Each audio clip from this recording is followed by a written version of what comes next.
The Adventures of Pip and Daisy on Thanksgiving. Pip and Daisy were always the best of friends since the day they first met one early November. It was a cold and rainy morning.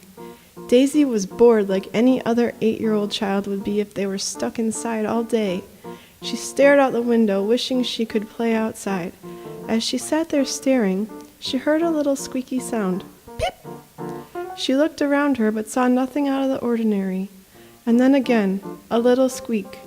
She realized that the sound was coming from outside, so she put on her raincoat, hat, scarf, and boots and wandered outside to find the little noise. As she stepped carefully through the wet grass, she heard the peep getting louder and louder, and when she came upon it, it was not what she thought. It was a little ball of fluff, soaked from the rain, letting out a squeaky beep. Daisy had no idea what it was, but she took off her scarf and wrapped the poor little fuzzy ball in it and brought it inside to get warm and dry by the fire. When she dried it off, she saw 2 beautiful doe eyes and a little tiny beak looking up at her. Beep! It said. "It's a baby bird," Daisy said with great excitement. She looked adoringly at the fluffy baby bird and stroked the bird's head in order to comfort them. "Pip!" the bird said. The cute little sound made Daisy laugh. "From now on, I will call you Pip." Daisy's parents helped her make a shoebox for Pip to sleep in, lined with some fluffy bedding to keep him warm and comfortable. That night, as they slept side by side, Daisy in her bed and Pip on the nightstand in the little shoebox, Daisy thought about what bird Pip could be. She turned over and looked at Pip sleeping soundly. "Maybe you're a robin, or a goose, or a majestic eagle," Daisy whispered to Pip. All she knew was that she couldn't wait to find out. As the days and eventual months went by, Pip and Daisy were inseparable. As soon as Daisy woke up in the morning, her and Pip shared breakfast, brushed their teeth, and then Pip would see her off to school. He was quite lonely when she was gone, so he would often wait for her, and when her school bus would make its way up the street, Pip would run to the end of the sidewalk to greet her. Then Daisy would scoop him up in her arms and she would show him a dance or a joke. She was always dancing like a ballerina, and Pip would follow her to ballet class on the weekends and watch from the window while hiding in a bush. On the way home from class, they would both make up their own dances, and Pip would always watch her as she hopped around the yard singing and dancing. He would try to mimic her too, but he just wasn't as good as she was for some reason. It might have something to do with the way that he was built. You see, as Pip grew, his body filled out and became more circular. His back tail feathers flared out in beautiful colors and patterns, and his wings had long striped feathers, but he could not fly. For some reason, his wings could not support his body, and he often wondered why. What kind of bird didn't fly? He thought he might disappoint Daisy because he remembered what she had said to him that night in her bedroom. She wanted him to be a robin or a majestic eagle, but he was not as small as a robin and didn't have a red breast, and he definitely was not an eagle because he was more frumpy. One day when Daisy got home, she told Pip a joke that really made him laugh out loud, but this time, instead of saying "peep, peep, peep" like he normally would, he went to laugh and out came a gobble. He tried again, and again came a gobble. Daisy stopped laughing. "What did you say, Pip? Did you say gobble?" She took a close look at him. She noticed the red beard he seemed to be growing. She noticed the little snoot atop his nose. She took Pip inside and went into her mother's library. She picked out a giant book called The Book of Birds and opened it up to the letter T, and right there, in front of her eyes, was a picture of Pip. She even saw a picture of what he looked like as a baby, or a poult, as she learned. She looked at Pip. "You are a turkey!" Pip didn't know what that meant, but he thought that maybe he was disappointed in him. He thought that she wanted him to be something else, something he was not. Instead, Daisy gave Pip a huge hug. "We finally figured it out," she exclaimed. "Now we know what kind of bird you are." And her happiness cheered him up right away. The next day, Daisy was so excited that she told all of her friends at school that she found out what kind of bird Pip was. All of the school children were so excited, and they waited with such anticipation for Daisy to finally tell them the news. "He's a turkey," she said with the same excitement and joy as when she'd first found out, but she was not met with the same excitement. Instead, the children were confused and off-put. "Why are you friends with a turkey? Turkeys are big dumb birds that people eat for dinner." But, Pip's not dumb," Daisy said to her friends. They all started laughing. "I thought it would be something cool, but it's just a silly turkey," the children all laughed. Daisy put her head down and walked away from all the other children. She spent the following weeks quite sad. She couldn't understand why all of the other children made fun of her now. She was still the same Daisy, and Pip was still the same Pip. Pip felt bad now. He noticed that ever since she found out that he was a turkey, that Daisy hadn't been as happy as she was before. She stopped dancing and telling jokes after school, and now she was awfully quiet a lot of the time. It was nearing the beginning of November once again, which meant that it had been about a year since Pip and Daisy met for the first time. Pip felt so sad, and all the cold, wet rain didn't help. One night he sat outside crying, but it just came out, "Gobble, gobble, gobble." He didn't know why he had to grow into a turkey if it was something that no one liked, if it was making Daisy so sad. After he got out all of his tears, he went back inside to go to sleep with Daisy. What he didn't know was that his cries were heard, except not by Daisy, by someone else. Next door to Daisy's house there was a farm. When Pip was crying, one of the turkeys in the shed at the farm heard him. Hey, listen up," he said to the other turkeys. "We have to help this fella. He's out there crying all alone in the rain." And so they plotted their escape. The next morning when the farmer came in to replace the feed, they acted like everything was normal. Then, when he went to leave and close the door, one of the turkeys placed a stick in the door so it wouldn't shut. He didn't notice and kept on walking, and out snuck hundreds of turkeys. At the same time that the turkeys were sneaking out, Pip was seeing Daisy off to school. He waved goodbye to her, and she walked onto the school bus with her head and eyes downcast. He felt so heartbroken and helpless seeing her this way, and he just knew that he had to do something, but he didn't know what. He started to walk back home when he heard a psst, gobble. He cleared his throat, thinking it may have been his breakfast making weird sounds in his stomach or throat, but then he heard it again. Psst, gobble. He realized this time that it wasn't him, and he looked around. Behind the fence he saw some feathers. Psst, gobble. Over here! He looked and saw a bird. It was a bird that looked just like him, a turkey. "Hey," the turkey said to him. "We heard somebody crying and in need of help last night. Was that you?" Pip looked around confused. How did they hear me, he thought. "Yes, I guess that was me," he said. "Are you okay?" the turkey asked. "Yes," said Pip. "Well, no, not really. You see, my best friend Daisy found out that I was a turkey, and now all of her friends at school laugh at her for hanging out with me. She's so sad that they don't understand her anymore. They always make fun of us now." "Ah, that's a tough one," the turkey said. "But we've got lots of help."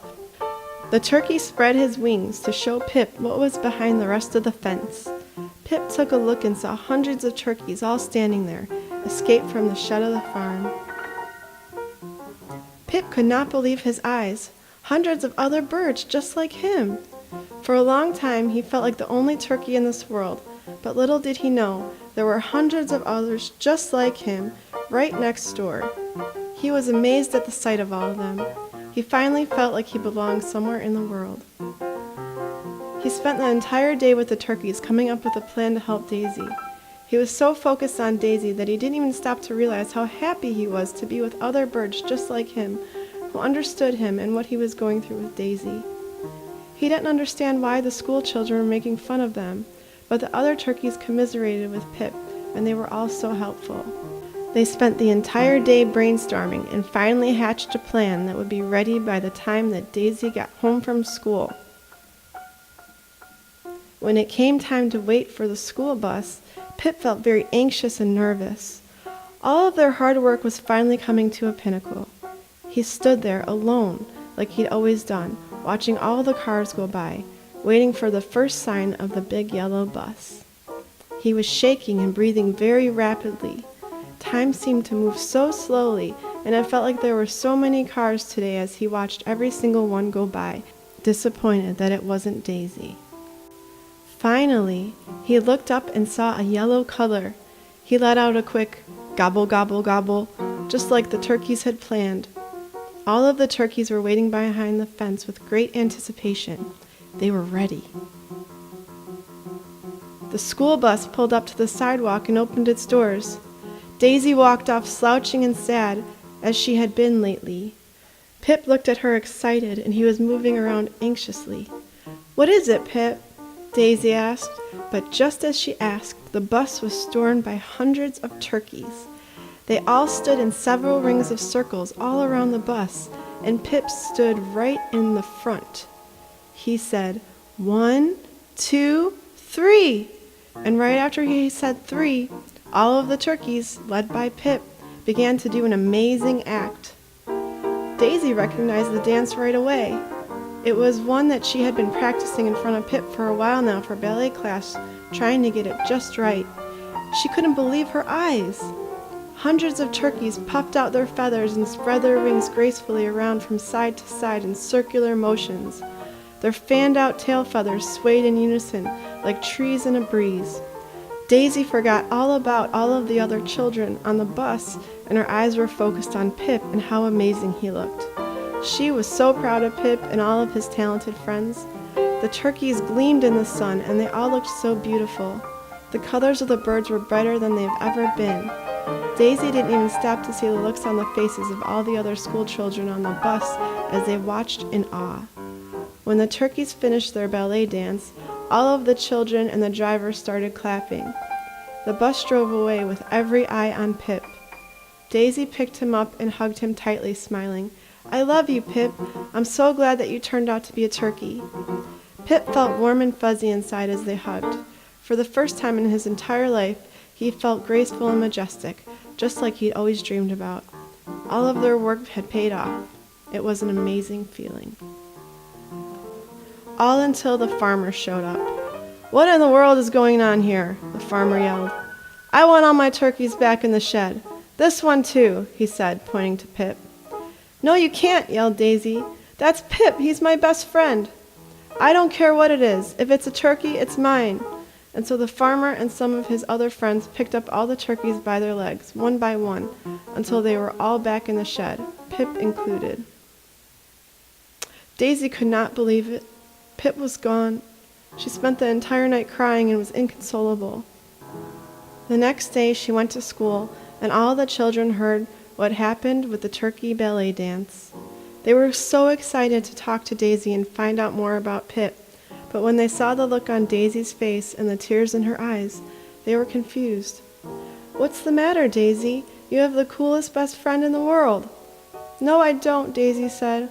"Yesterday after their dance, the farmer took all the turkeys back to that dark shed, and he took Pip too." The children couldn't believe it. They were so upset, so after school they all came with Daisy to the farmer's house and stormed his porch, knocking on his windows. "You have to let the turkeys go," they shouted once he opened up the door. "No, I don't," he said. "They're my turkeys. This is my turkey farm. I own them." "You can't own them," the children said. "They're our friends and nobody owns them." But the farmer would not budge, and soon the children saw that it was useless to try anymore. "Then at least let Daisy say goodbye to her friend," one child shouted. The farmer agreed. He walked Daisy over to the shed and opened the door. As she walked through the dark shed, all of the birds moved out of her way, making a little line to where Pip was laying alone in the dark. He too was inconsolable. All he wanted was to be back with Daisy. Daisy ran to him and gave him a big hug and started crying. "I love you, Pip. I'm so sorry that I was upset. I should have just been happy to be with you." She sobbed and sobbed. The farmer took notice that when the birds were outside during the dance, they looked so beautiful. Their colors were all shining in the sun, and there was a special gleam in their eyes. He'd never seen the birds look like that before. He saw the gleam in the little girl's eye, too, as she watched all the birds dance. The farmer didn't even know that the birds could dance like that, but now that they were all back in the shed, their colors faded back to how they were before, and that sparkle in their eyes faded too. The farmer was touched by the little girl and by the children and all the birds. He felt like he would be a bad person to split up two best friends. It reminded him of a time when he was a child on the farm, the first time he saw one of the baby turkeys. He scooped it up in his hands. He remembered thinking about how cute the poult was and that he just wanted to keep it. But then his parents ripped the poor baby out of his hands and threw it back into the shed, slamming the door. He walked over to Pip and Daisy and said, "All right, that's enough." Daisy hugged Pip a little tighter and then let go with tears running down her face. Then the farmer spoke. "I can't break you two apart, no way. What I saw today was the most spectacular thing I've ever seen in my life. This turkey must really love you, and all of his friends were so kind to come and help you out." Daisy was so happy that she invited the farmer over for dinner. When the farmer arrived, he sat down at the table with Daisy and her family. The farmer sat right next to Pip and said, "All of these years I've been around turkeys, and I had no idea what an extraordinary birds they are. Turns out they just need a special person to bring out the amazing in them. I guess I need to start growing a bigger garden if I'm going to keep all those turkeys." Daisy was so excited. Not only did she get to stay with Pip, but all the other turkeys would be safe and looked after as well. The farmer said, "I'd like to thank you, Pip and Daisy. Seeing you both really opened my heart back up to a lot of things. You made me realize that sometimes we need to stop our old traditions in order to begin new ones. And from now on, I'd like this day to be a living memory of those who paid the price for our inability to see everyone with eyes of love and compassion, both people and turkeys alike." The following months, Daisy helped the farmer trade in all the turkeys' numbers for names. They put windows on the shed and turned it into a beautiful barn and planted vegetables as far as the eye can see. Daisy even planted her own garden to help feed all of them. When the holidays came around, all the turkeys celebrated with Daisy's family and the farmer. They made a feast from the garden and spread it around. Pip looked all around him at a family that he never knew he had. He was so incredibly happy and couldn't remember the last time he saw Daisy so happy. And now, any time it rains in November, he always remembers how lucky he is to have met such a wonderful friend. The end.